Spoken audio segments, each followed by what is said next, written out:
The thermometer outside the cabin read 52 degrees below zero. Not that anyone needed a thermometer to know it was cold. You could tell by the way your breath crystallized before it left your mouth, by the way your eyelashes froze together when you blinked, by the way your fingers went numb before you could button your coat. It was December 1896, and the town of Dawson City was starving. Sarah McPherson watched her husband Robert try to split frozen firewood with a dull axe. Every swing seemed weaker than the last.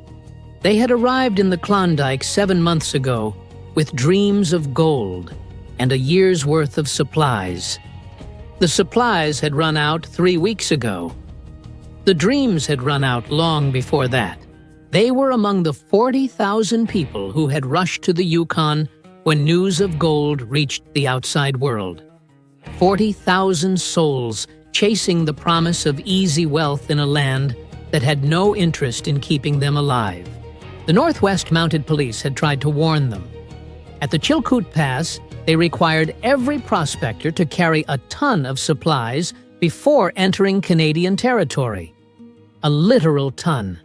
2,000 pounds of food, tools, and equipment that had to be hauled up a near-vertical mountain in 40-pound loads. It took most men 3 months and 40 trips to move their supplies across. Sarah and Robert had made it. Barely.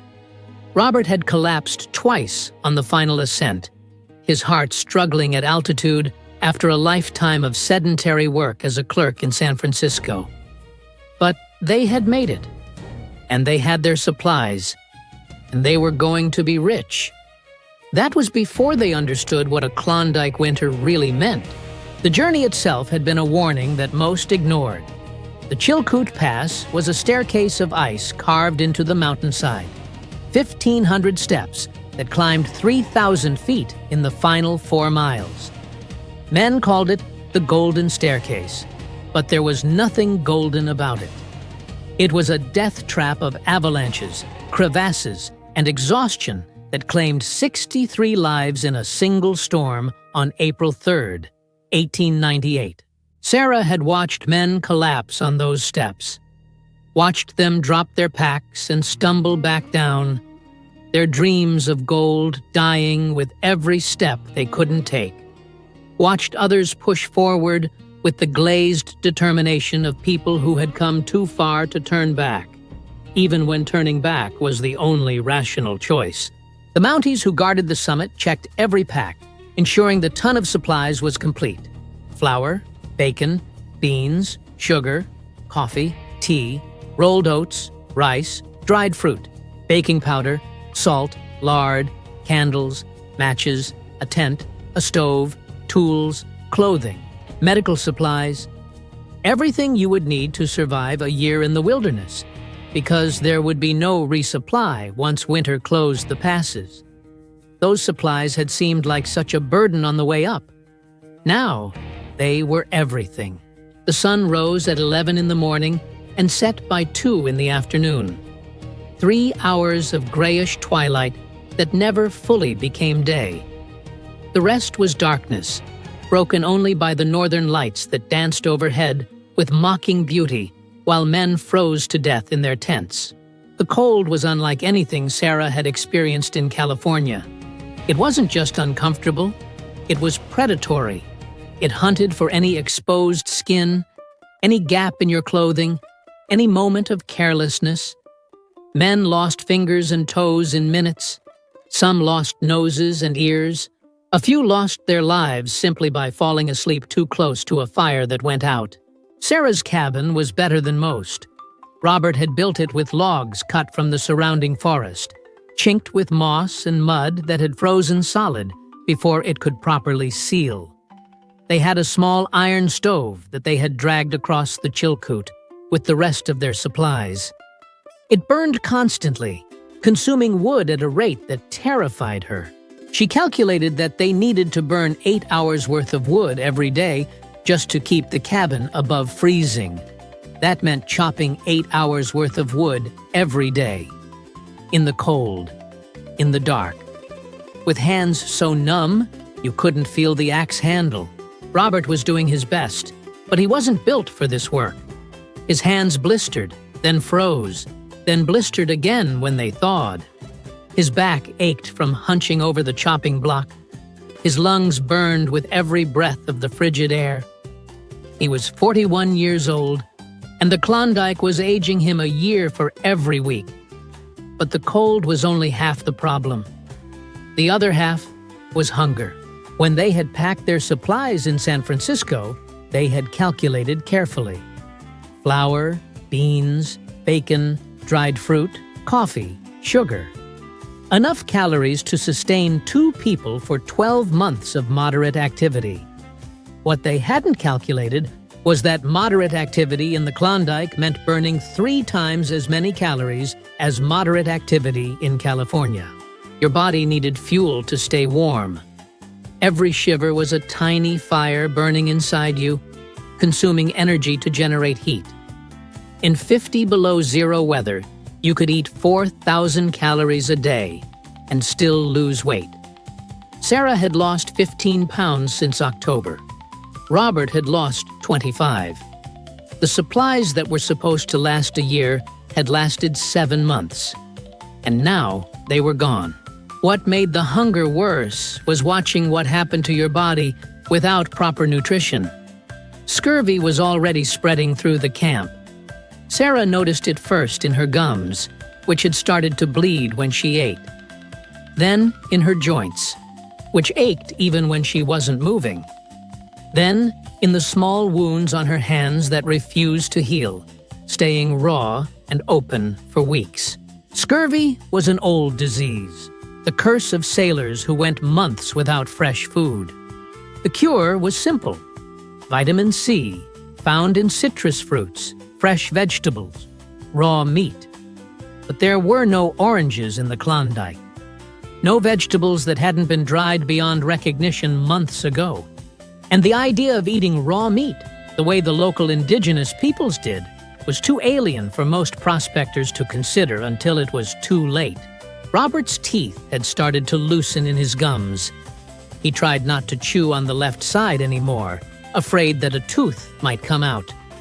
Some men in the camp had already lost teeth. The gaps in their smiles a visible testament to their bodies consuming themselves from the inside. The general store in Dawson City had food, but the prices were beyond comprehension. Flour that cost $2 a sack in San Francisco sold for $50 here. Eggs, when you could find them, went for $1 each. A single can of beans might cost more than Robert had earned in a week back home. They had gold. Not much. Robert had panned a few ounces from a claim that was mostly worthless. But gold was useless when everyone had gold and no one had food. The economics of scarcity had inverted everything they knew about value. Sarah watched Robert finally split a log after 6 swings that should have taken 1. He carried it inside and fed it to the stove, which consumed it with the hungry indifference of something that existed only to burn. They had maybe 3 days' worth of wood left. After that, they would have to venture further into the forest, deeper into the cold, risking their lives for the fuel that was supposed to keep them alive. That night, they ate their last handful of beans boiled in water. No salt, no seasoning, just the pale, mushy remnants of a food that had once seemed so ordinary and now represented survival itself. Sarah tried to sleep, but the cold kept creeping in around the edges of her blankets. She could feel it on her face, her nose, her lips. Even with the stove burning, even with Robert's body pressed against hers for warmth, the cold found a way. She thought about home, about the warm California sun, about the orange trees in her mother's garden, about Sunday dinners with roast chicken and fresh vegetables and pie for dessert. She thought about these things until the memories became a kind of torture. And then she tried to think about nothing at all. The irony was that they had come here to escape the ordinary life. Robert had been a clerk for 15 years, sitting at the same desk, copying the same ledgers. watching his youth drain away one entry at a time. When news of the Klondike reached San Francisco, it felt like a sign. A chance to do something different. A chance to matter. Sarah had her own reasons for agreeing to come. 3 miscarriages in 4 years had left her with a sorrow that no amount of California sunshine could cure. The doctors said she might never carry a child to term. Moving to the Klondike felt like running away.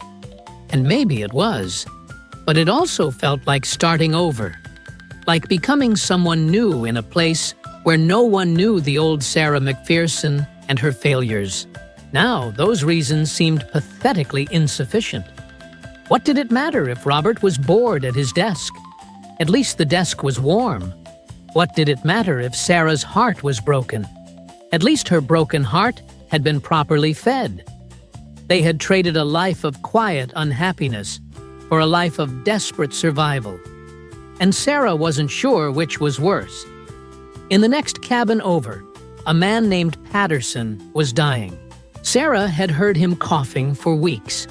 The wet, rattling cough of pneumonia, made worse by the cold, made worse by malnutrition, made worse by the simple fact that there was no doctor within 500 miles. Patterson had been a school teacher in Oregon before the gold fever took him. Now he was a skeleton wrapped in flannel, too weak to chop wood, too poor to buy food, too proud to ask for help until it was too late. His cabin mate, a Norwegian named Eriksson, had left 2 weeks ago to try to reach civilization before winter fully closed the passes. No one had heard from him since. Patterson was alone now, and everyone knew what alone meant in the Klondike. Sarah brought him the last of their soup the next morning. A few beans in warm water. It was almost nothing, but it was something. And she couldn't listen to him coughing and dying without doing something. Patterson's eyes were sunken and glassy. His skin had the yellowish cast of someone whose body had started consuming itself. He thanked her with a voice like dry paper and drank the soup in small, painful sips. He died 3 days later. They found him frozen in his bed, the soup bowl still clutched in his hands, a peaceful expression on his face that seemed almost inappropriate for someone who had suffered so much at the end. There was no funeral. The ground was frozen too hard to dig. They wrapped Patterson's body in a blanket and stacked it behind his cabin with the others. There were 6 bodies there now, waiting for spring when the ground would finally yield to shovels and the living could bury the dead. Sarah learned the names of the dead because it seemed wrong to let them become anonymous. There was Patterson, of course, and Jenkins, a carpenter from Boston who had frozen to death when his fire went out, and the Williams brothers, both killed by a fever that might have been typhoid, and old Mrs. Henderson, a widow who had followed her only son to the Klondike and outlived him by just 3 weeks, and a young man whose name no one knew, found frozen on the trail with nothing but a Bible and an empty gold pan. Each body was a story that ended badly.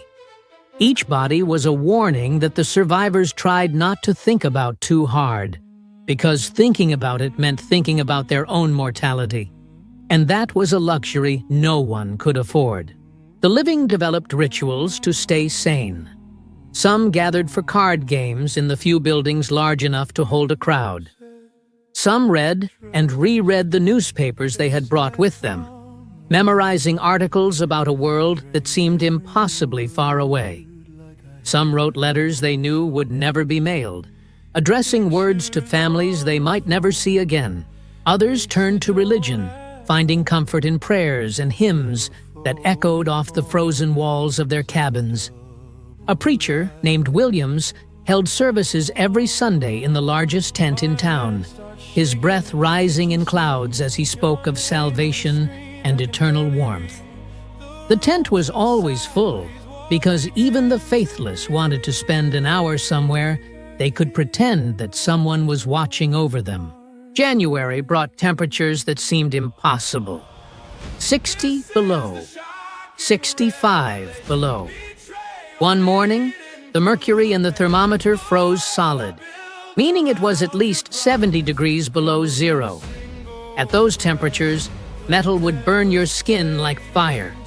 Spit would freeze before it hit the ground. Your lungs would seize if you breathed too deeply. Sarah and Robert stopped going outside, except when absolutely necessary. They rationed their remaining wood, letting the cabin temperature drop to just above freezing, huddling under every blanket they owned, wearing all their clothes at once. They ate snow because they couldn't spare the fuel to melt water. They stopped talking because talking required energy they didn't have. The gold that was supposed to make them rich sat in a small leather pouch on the shelf, worthless and mocking. All that suffering to drag it out of the frozen ground, and now it couldn't buy them a single meal. Relief came in February. Barely. A supply train had made it through from Skagway, the first since November. The prices were still astronomical, but at least there was food to be had. Robert traded their entire gold stake for 2 sacks of flour, a side of bacon, and a dozen cans of beans. Months of work erased for a few weeks of survival. But they were alive. That was more than could be said for many of their neighbors. The months between February and May were a slow crawl toward survival.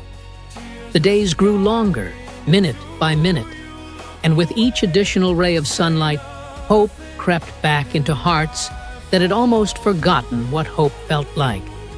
But the cold persisted. The hunger persisted. The dying persisted. Sarah watched the town change during those months. Some men gave up entirely, selling everything they owned for the price of passage out. Others doubled down on their claims, convinced that the next pan of gravel would reveal the gold that would make everything worthwhile. A few went mad, their minds broken by the isolation and the darkness and the constant gnawing fear of death. One man shot himself in March. Another walked into the forest and never came back. A third started laughing one morning and didn't stop until they tied him down and fed him whiskey until he passed out. The whiskey was medicinal, they said. Everything was medicinal when you were trying not to die. The indigenous peoples who lived in the region watched all of this with expressions that mixed pity with something that might have been contempt. They had lived in this land for thousands of years. They knew how to survive the winters, how to hunt the caribou, how to fish through the ice, how to dress in layers of fur that kept the cold at bay. But few prospectors asked for their help, and fewer still listened when help was offered. By the time the spring thaw came in May, Dawson City had buried over 100 people who had died during the winter. Some from cold, some from starvation, some from scurvy, that ancient disease of sailors that came from eating nothing but flour and beans for months on end. Some from accidents, from fires, from violence born of desperation. The prospectors who survived emerged from their cabins looking like ghosts. Pale, thin, hollow-eyed. They shuffled through the muddy streets that had been frozen solid for 7 months, blinking in the unfamiliar sunlight, trying to remember what warmth felt like. The spring thaw brought its own challenges.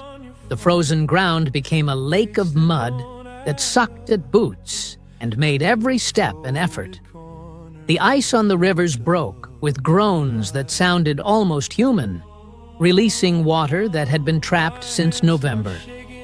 The bodies behind the cabins began to thaw, and the smell forced the survivors to bury them quickly before the ground hardened again. Sarah helped dig Patterson's grave. It felt like the least she could do for a man she had tried to save and failed. The shovel felt impossibly heavy in her weakened hands.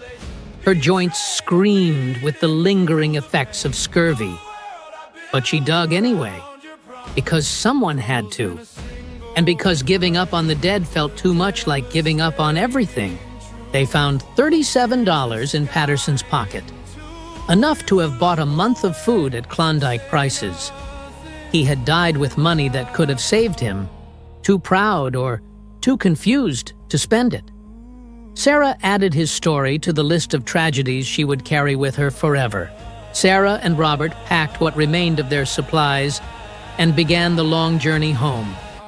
They left the Klondike with less money than they had arrived with, their health permanently damaged, their dreams of easy wealth thoroughly destroyed. But they left alive. And in the Klondike, that counted for something. The gold rush continued for 3 more years. Men kept coming, drawn by stories of fortunes found and dreams realized. What the stories didn't mention were the bodies stacked behind the cabins, the frozen fingers and toes, the starvation and the scurvy and the madness that came from months of darkness and isolation. The official records say that about 4,000 people died during the Klondike Gold Rush. The real number was probably higher. Many died alone in the wilderness, their bodies never recovered, their names never recorded. They became part of the landscape they had tried to conquer, their bones scattered across a frozen land that had never wanted them there. Sarah lived another 43 years after leaving the Klondike. She never fully recovered her health. Her fingers remained sensitive to cold for the rest of her life, aching whenever the temperature dropped. She had nightmares about the frozen bodies, about the endless darkness, about the terrible hunger that had consumed everything except the will to survive. She never told her children about the Klondike. When they asked about the scars on her fingers, the gaps in her teeth from scurvy, she changed the subject. Some memories were too heavy to share. Some stories were better left frozen in the past. Robert died in 1906 at the age of 51. The doctors said his heart had never fully recovered from the strain of those frozen months. He was buried in a sunny California cemetery, under a sky that never grew dark at noon, in ground that never froze solid. Sarah thought it was fitting. After all those months of cold and darkness, he deserved to spend eternity somewhere warm. Today, Dawson City is a tourist destination. Visitors come to see the historic buildings, pan for gold in the streams, experience a sanitized version of frontier life. The interpretive signs mention the hardships, but they can't really convey what it meant to be 50 below zero with no food and no heat and no hope. The next time you see a movie about the gold rush, with its rugged heroes and triumphant strikes and fortunes won through courage and determination, remember the other story. Remember Sarah and Robert huddled in their cabin, burning their furniture for warmth. Remember Patterson dying alone with a bowl of borrowed soup. Remember the bodies stacked behind the cabins, waiting for spring. Remember that for every success story of the Klondike, there were 100 stories of failure. 100 stories of people who gave everything they had and got nothing in return except frozen limbs and empty bellies and graves in ground too hard to dig. Remember that the gold rush wasn't an adventure. It was a gamble with your life as the stake. And most people lost.